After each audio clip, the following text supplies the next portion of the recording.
Trời ơi, nó tương tư bột cục. nữa.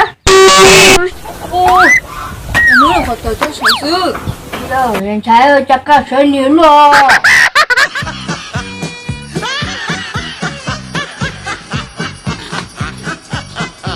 Hồng ơi, tôi sẽ thầu. Wow. Cảm ơn.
Phồn phồn ơi, con nó đi thêm món lo rồi nè. Có bánh nào? Đã lo rồi.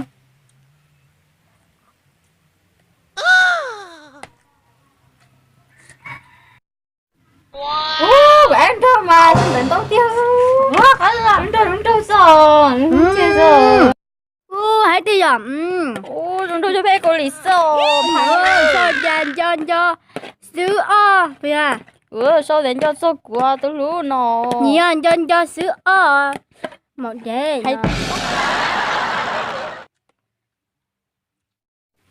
Thôi cái nào muốn tao nó chỉ ta tay cổ. Cái nào muốn tao tiêu liều. Nó kiểu nó hơn. Thấy cô liều nó muốn tao tiêu. Được.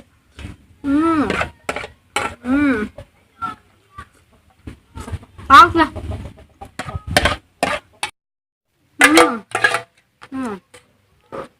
Đi chưa?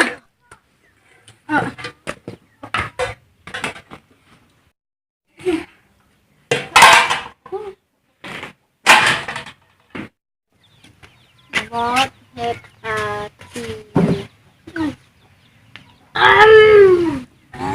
bây giờ anh nói chuyện phàn đi na lỏng chụp bùa chụp bùa ca để tôi né dọn cái tiêu rồi trời ơi nó tương tư bột cục nữa tôi xé luôn đi rồi chị bộ xé xé một lò từng hả tụi nó nói chứ là tóm tôi là mà sợ tiếc chỉ cho để打số mà sợ thế không nếu mà tôi ngừng thở bây giờ tiêu dùng cân xanh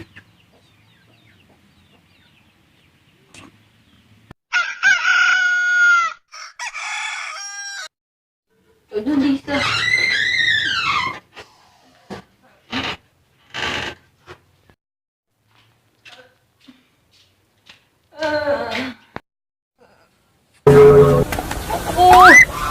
Nữa là phải cho sản sư. rồi lên trái ơi chắc cả sợi nhuyễn rồi Em nó là phải tận xin em pa. ta phụ Nó là tự tôi sợ luôn mà. Để tôi mà nước bóng chuyện nào đó.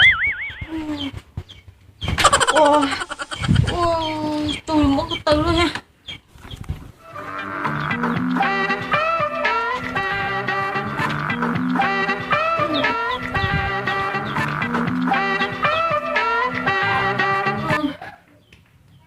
Xếp ra tầm một nơi thằng thia cái liền của tôi nó một thả tao đi sữa mà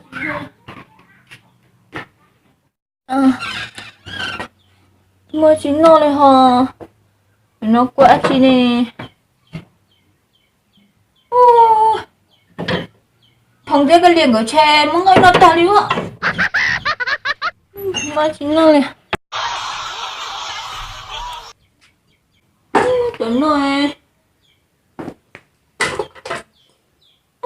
Chẳng ngờ muốn nó ta liu. Nó là tính nó. Okay.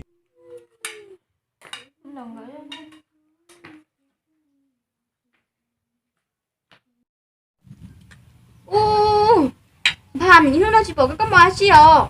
Bây giờ trận này chỉ nước chơi, trận này nước được một tầng thôi. giờ nung nồi nếp tẩu ra lo. Tay em phong chờ hay tay một lỗ lỗ này có hay tay một lỗ lỗ nó nha. Em không muốn chờ. phong chế nó một tay đi số một tửa, xem cả nó xem sai rồi. Nếp tẩu thổ. Nước được một tầng xe để nước bóng. 오, 반응 끝자요 그래 끊어 고쳐야 Thế thì nó cũng thành gió. Cứ sợ ông mở tay. 오, 깜짝 먹고 내 먹고 해봐 오늘 나지 봐. 아, 내 누가 저? Cái liều này tìm một bộ áo sư. tên đấy ta kín nó của hai bỏ xí nà. Để cái ngọt.